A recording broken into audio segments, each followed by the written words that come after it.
Good evening. This is the Oscar expert here with Brother Bro, and we are going to review Roma, which is the eventual Best Picture winner, directed by legendary director Alfonso Cuarón. Nominated for 10 Oscars. Let's count them. We've got picture, director, actress, supporting actress, screenplay, production design, cinematography, sound editing, sound mixing, and best foreign language film. A massive haul when you consider a black and white foreign film getting this many Oscar nominations. I mean, insane. Because Roma is winning Best Picture, we thought we'd review it, and we actually both watched it twice. Gravity, his last movie, I think we both agree is one of our favorites of the decade, wouldn't you say so? I would say so. Our hopes for this movie were sky fucking high. The first time I watched this movie, I came out feeling like I just didn't connect with the movie in a way a lot of people were saying. They're like, oh my god, this is the best movie of the fucking decade. And, you know, that's a lot to live up to, and it didn't feel like that for me, so I did give it a second watch. It's certainly a really good movie, and there's so much to praise about it. I just wouldn't say that I connected as deeply with it as others did. I left the first viewing feeling like a little empty-handed, and actually I was pretty confused of what they were trying to say about this character. I have some interpretations, and I actually really enjoyed the movie on the second watch as well. There's still some things I'm unclear on, but overall, what I really admire about the film and what the film kind of like sacrifices with losing people is the fact that it's complete show and not tell. There's zero exposition. You barely get a word from this freaking protagonist, so you have to understand her through the surroundings and like through the symbolism, what's going on in the foreground versus the background, like what's the society around her. So like overall the film's like really fucking interesting. I think the more you engage with the movie, I think it does get better. But I will say I wasn't as emotionally impacted through this movie as some of his other films, and maybe that's because of just the way that the movie is reserved and removed from the internal state of the characters, because it's trying to reflect that in other ways. I definitely understand people who are turned off by the movie being like slow and boring, because I wouldn't say I was bored by the movie. I felt engaged enough through like the cinematography and everything, but there are parts where I'm not sure what I'm supposed to be getting out of every scene. You know, there are scenes where I'm like, oh, I see a purpose to this one, I see a purpose to this.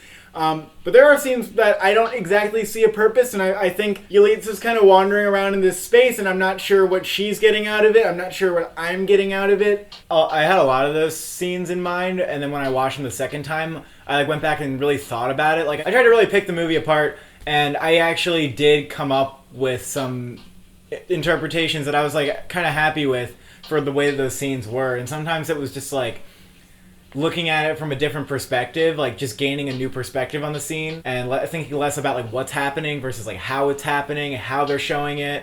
For me, if I feel like a movie is slower than it needs to be at any point, it is harder to enjoy and therefore harder to be invested in. Like the scene where they go all the way to the relative's house and you see the relatives partying, and then you see the others like doing all like the labor work. That scene took a long time to give me the idea of how these people on top live and how the people on the bottom live. Like it felt like a long time taking to give me that information. I also want to point out that when the fire is happening and that guy goes up and he like sings a little hymn or whatever, does anybody think that that makes sense? Or is that just like kind of like a thing that appears to be artsy and like cool, but is there anything to that? Is there any way to interpret that? Like, I did not like that. I didn't understand that. I thought it was also like, kind of almost broke manipulative. the fourth wall, and it was like, what is this? Yeah, it was like, are you trying to make me cry with that? There were a couple supporting characters that I thought were really interesting, like the character of Fermin and the character Miss Sophie. Their places in the story are pretty interesting, whereas Fermin is like trying to achieve like this higher, you know, power with this pull in the military shit, and he thinks of that guy who teaches him as like some kind of god, but then you realize that he's like kind of misled. And then Miss Sophie's character, who's dealing with her husband's absence, and then at the end of the movie I think it's interesting how she says, well, you know, we're going to start a new life, we're going to completely erase it and we're going to start new. I feel that I'm almost able to analyze these characters better than Yalitza Aparicion's character. Like, I understand that she's at the bottom of this hierarchy in society. She's very much a victim of class and, circumstance, and she doesn't have any financial freedom or many freedoms at all, as a woman. It also, to a point, is less compelling that this character makes very few decisions throughout the movie. Her journey doesn't really feel like she's overcoming anything in a way that's not just ever so subtle. As for some of the more impactful scenes towards the end of the movie, I would have to say about those that they are sad, and I feel bad for the character. I don't think that it's enough that the movie is just to make me feel bad for her, even though I understand that, like, the tragedy of the character, it's not, like, quite enough to just, like, show me a tragedy, I would say. Cole, I think I want to get into spoiler territory right now. The ending, I'm actually not that big of a fan of. I thought the act of her, like, saving the children forces you to see her in a heroic way, which I didn't need. She, that scene where they hug on the beach, I understand the purpose of that scene. It's her getting this love and affection from this family. Like, finally she's getting this love and affection from the family. And then at the same time, she makes this confession about how she didn't want this baby. It felt a little like two different things are happening that it doesn't feel like she would have said that in that moment. But that scene felt like it was trying to give me, like, an emotional release that I wasn't really feeling. I mean, I actually thought the scene on the beach was the best scene in the movie. I know people aren't going to like that I'm saying this, but why does a movie like Roma need a scene where she has to save people's lives, like in Spider-Man? I think the last shot panning up to the sky was a little bit, like, too insistent that I feel a certain way without any justification behind it, and I felt that this film did that a couple times. It also did this at a point where people were doing, like, the tree pose, and then Yalitza is able to do it. I felt that was, like, almost manipulative for this movie to do that, and it suggests something about her without being specific as to what it is. So there are a couple moments like that that kind of threw me off. One thing we didn't even talk about is that the movie is very insightful when it comes to, like, the roles that men and women play in society. Like, it is almost, like, primarily about that. How men have so much more ability to escape, and they often will, like, leave their families. The women are left behind and are the only people who can create and sustain life, while the men just, like, kind of get obsessed with these fantasies and dreams and chase those. One scene where I really connected with her is when she tries to watch TV with them, and then, it's like, oh, can you, like, go get us something? It's just kind of heartbreaking. The tragedy is that she is not ever going to be a part of this family, but at the same time, the love that they have for her, the love that she has for them, is, like, the most powerful thing in her life, and that's, like, all she has.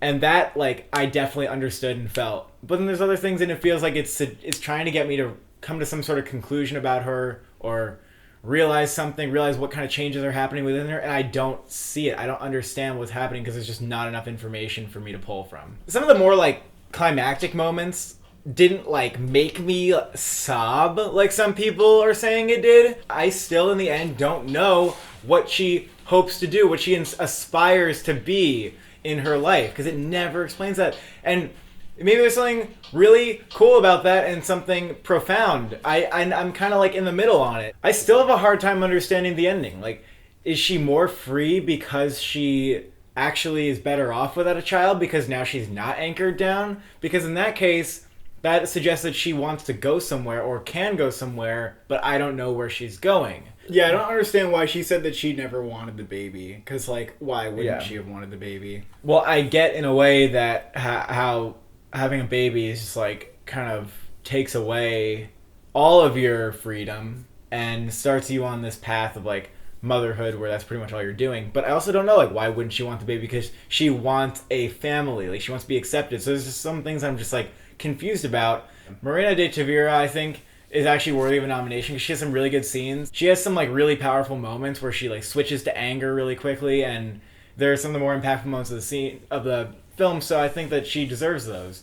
Art direction, fantastic. Sound, really fantastic. If it won any of the Sound Awards, I'd be like, great choice. I'm fine with the movie winning Best Picture, even though it's not one of my favorites of the year. Technically, the way the movie was made and, like, the vision behind it is pretty great. I think that overall, like, the approach of the film and the approach of, like, Alfonso Cuarón to this movie is, like, really interesting. I think it's brilliant and well done. I'm happy that it wins Best Picture because honestly the lineup is not that strong this year. So there's not anything that I'm like really rooting for. It's nice to see the Academy backing a movie that is considered the best movie of the year. Usually I am on board with the movies that people are saying is like the best of the year. So it's good to see them, you know, doing justice to like that community who really is into films, you know, not give it to something like Green Book. It was just a crowd-pleasing movie. And it's like, Even whatever. though you liked it a lot. Even though I liked Green Book a lot. I give it an 8 out of 10. Yeah, it's like an 8. I mean, just based on how well made it is and how, like, I was really engaged with the movie on a certain level, I could give it, like, a 9 or a 10. But, you know, how I feel about the movie overall, like, at the end of the day, like, the way I remember it, kind of more detached from the movie, to be honest. And overall, underwhelmed. Why don't you comment and defend why it is the greatest movie of all time?